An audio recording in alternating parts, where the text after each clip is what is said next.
नमस्कार दोस्तों, कैसे हैं आप लोग। मेरा नाम सौरभ कुमार है और मैं आप लोग को यहाँ पर संक्षिप्त इतिहास एनसीईआरटी सार संग्रह क्लास 6 पढ़ा रहा हूँ, जो कि आपका वन लाइनर है। और इस किताब से हम लोग पढ़ने जा रहे हैं जो है आपका चैप्टर नंबर 36। और इसका हम लोग पढ़ेंगे आज जो है चैप्टर नंबर 36 का पार्ट प्लासी के युद्ध की पृष्ठभूमि से आज यहाँ से पढ़ेंगे। ठीक है, तो इससे पहले हम लोग बंगाल के नवाब के बारे में पढ़ रहा था, तो इसी में आज हम सेकंड पार्ट इसका पढ़ेंगे। तो क्लाइव ने तो प्लासी की युद्ध की पृष्ठभूमि यहाँ से स्टार्ट करते हैं।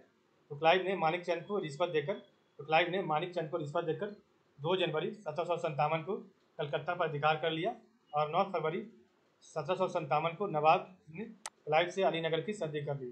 तो 2 फरवरी को अब कलकत्ता पर अधिकार किया किसने, तो आपका क्लाइव ने मानिकचंद को रिश्वत देकर, और 9 फरवरी 1757 को नवाब ने क्लाइव से अलीनगर की संधि कर ली। ठीक है, अलीनगर की संधि 9 फरवरी 1757 को हुआ। तो यह संधि बंगाल के नवाब सिराजुद्दौला और क्लाइव के बीच हुई। इस संधि के द्वारा कंपनी के क्षेत्राधिकार और विशेषाधिकार पुनः स्थापित हो गए और इस संधि के अंतर्गत कंपनी को अपने अधीन स्थलों को दुर्विकृत करने एवं सिक्के ढालने की अनुमति प्रदान की गई थी। ठीक है, तो यह संधि बंगाल के नवाब सिराजुद्दौला और क्लाइव के बीच हुई। इस संधि के द्वारा कंपनी के क्षेत्राधिकार और विशेषाधिकार पुनः स्थापित हो गए और इस संधि के अंतर्गत कंपनी को अपने अधीन स्थलों को दुर्विकृत करने एवं सिक्के ढालने की अनुमति प्रदान की गई थी। ठीक है, 18 अगस्त 1757 ईस्वी को अंग्रेजों ने कलकत्ता में अपनी टकसाल स्थापित की। तो 18 अगस्त 1757 ईस्वी को अंग्रेजों ने कलकत्ता में अपनी टकसाल स्थापित किया था। ठीक है,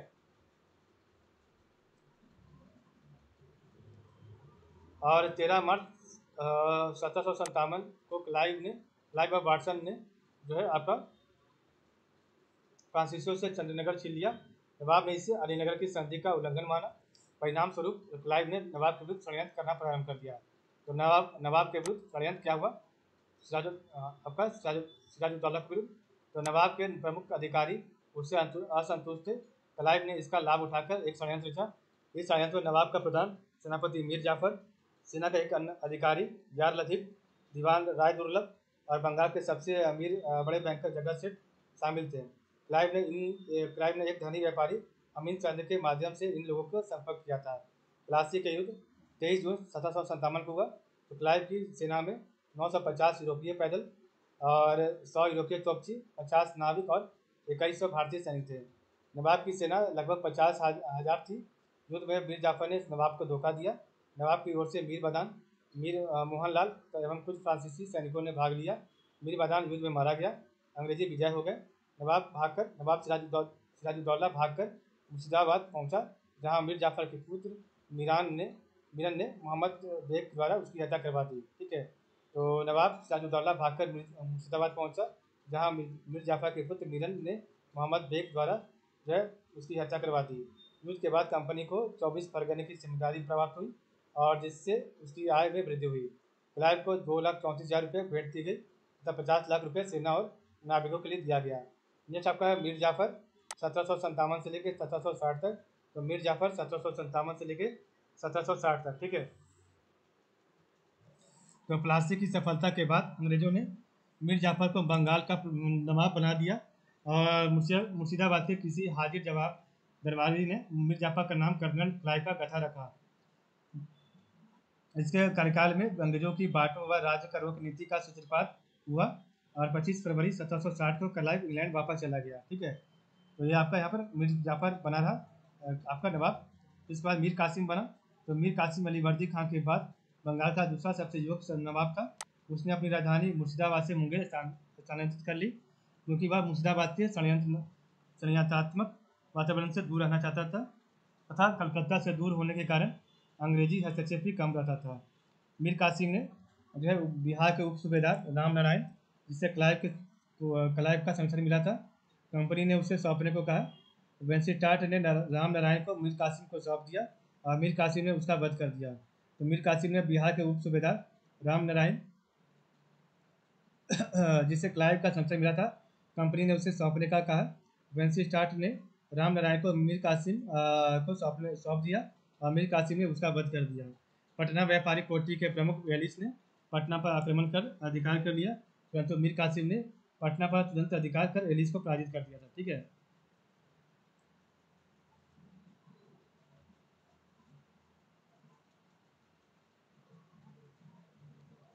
नेक्स्ट आपका फिर से दोबारा मीर जाफर बना आपका नवाब 1773 से लेकर 65 तक। तो पटना की घटना के कारण कंपनी ने जुलाई 1763 में मीर जाफर को नवाब घोषित कर मीर कासिम के विरुद्ध युद्ध की घोषणा कर दी। मीर जाफर ने कंपनी से केवल 2.5% नमक कर लेने के अतिरिक्त कंपनी को सभी करों से मुक्त कर दिया था। अब नेक्स्ट हम पढ़ेंगे आपका बक्सर का युद्ध, जो कि आपका 22 अक्टूबर 1764 का हुआ। तो मीर कासिम के विरुद्ध मीर कासिम के विरुद्ध अंग्रेजों ने युद्ध छेड़ दिया। मीर कासिम ने अंग्रेजों के युद्ध बंद करने की चेतावनी दी, लेकिन अंग्रेज नहीं माने। मीर कासिम अवध के नवाब शुजाउद्दौला के पास पहुंचा। उस समय वहां मुगल सम्राट शाह आलम द्वितीय भी था। ठीक है, इस प्रकार तीनों के मत समझौते के तहत उनकी संयुक्त सेना ने पटना के पास बक्सर में घेरा डाल दिया। 22 अक्टूबर 1764 को हेक्टर मुनरो के नेतृत्व में अंग्रेजी सेना ने इस संयुक्त सेना को पराजित कर दिया। मीर कासिम दिल्ली की ओर भागा और वहीं पर उसकी 1777 में मृत्यु हो गई। ठीक है, लगभग 10 साल के बाद, ठीक है, इसकी मृत्यु हो गई 10 से 13 साल के बाद। बक्सर के युद्ध में विजय के बाद ही भारत में वास्तविक रूप से ब्रिटिश प्रभुसत्ता स्थापित हुई और 1765 ईस्वी में मीर जाफर की मृत्यु हो गई। ठीक है, तो 1765 ईस्वी में मीर जाफर की भी मृत्यु हो गई। नेक्स्ट आपका बना नवाब नजमुद्दौला 1765 से लेकर 1766 तक। तो फरवरी 1765 ईस्वी में मीर जाफर की अल्पवयस्क पुत्र नजमुद्दौला को जो है नवाब बनाया गया और इस समय जो है अंग्रेजों ने लगभग सभी अधिकार अपने पास रखे। बक्सर के युद्ध के बाद क्लाइव पुनः ब्रिटिश गवर्नर बनकर भारत आया। उसने बंगाल के नवाब मुगल सम्राट व अवध के नवाब शुजाउद्दौला से संधि की और क्लाइव ने मुगल सम्राट और अवध के नवाब से इलाहाबाद की 2 अलग अलग संधियाँ की थी। ठीक है,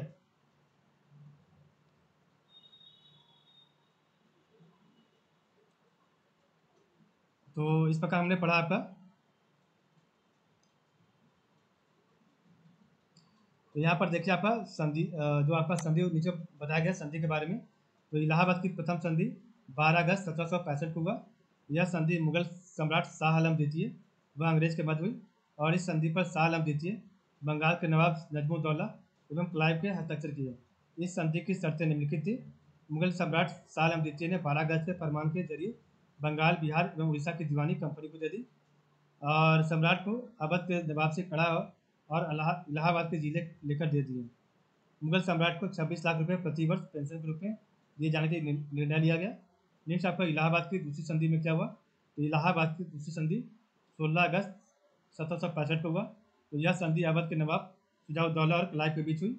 इस संधि की प्रमुख शर्तें निम्नलिखित थी, जिसमें अवध का राज कड़ा इलाहाबाद को छोड़कर नवाब को वापस मिल गया। कंपनी को 50 लाख रुपए व चुनार का दूर अवध से प्राप्त हुआ। अवध में कर मुक्त व्यापार करने की सुविधा कंपनी को प्राप्त हुई। ठीक है, तो इस प्रकार हमने पढ़ा आपका आज का चैप्टर। कल हम पढ़ेंगे अवध के बारे में। तो आज के लिए बस इतना ही। आप लोग का बहुत बहुत धन्यवाद।